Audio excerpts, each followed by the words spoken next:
I've got a 2-year-old at home, so my life revolves around him and my partner. So every spare moment I have is about my family.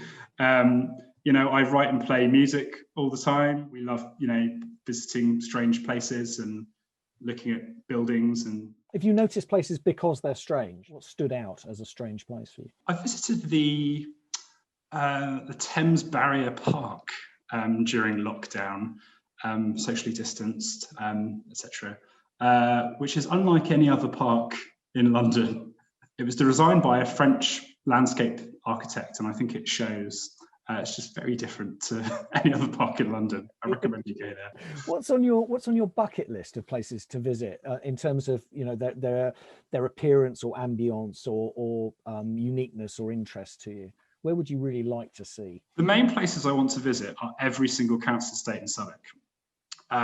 There's 260 odd council estates, so it's a lot of time to get round to all of them. I think I've been to most.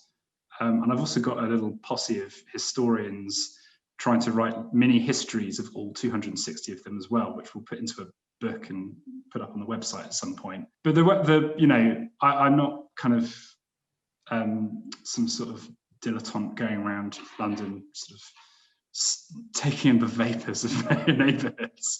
I'm most interested in our housing, Southwark's housing and neighbourhoods, particularly Southwark's estates.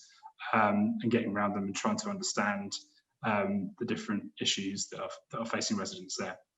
You reckon you've been to over 130? Yeah, I do. Be interested to go through a spreadsheet and actually tick off which ones I have. But yeah, I think I probably have been to well over half of them, but I think it's important to get to all of them. You know those the t-shirts you get at rock concerts with the sort of list of venues and dates on the back? Oh yeah. Estates tour. Yeah, there's actually The World Transformed, which is a sort of left events and discussion platform, are doing a Southwark stroll the weekend after next, where I think they've got 3 people doing a virtual stroll through their favourite council estate. And I'm meant to be taking part in this. I'm not going to do a council estate. I'm just going to do my general overview of council house building. I wouldn't want to single anyone out for that kind of attention. But yeah, there's a great interest in getting around and having a look. I think the latest open house weekend we had, the weekend before last, had a lot more council estates in them than has ever been the case before, including a few in Southwark. And you know, generally, in recent years, there's been a growing appreciation of the qualities of post-war development that I think is certainly filtering through among a lot of younger people, I find. Thank you very much, Councillor, for answering our questions today.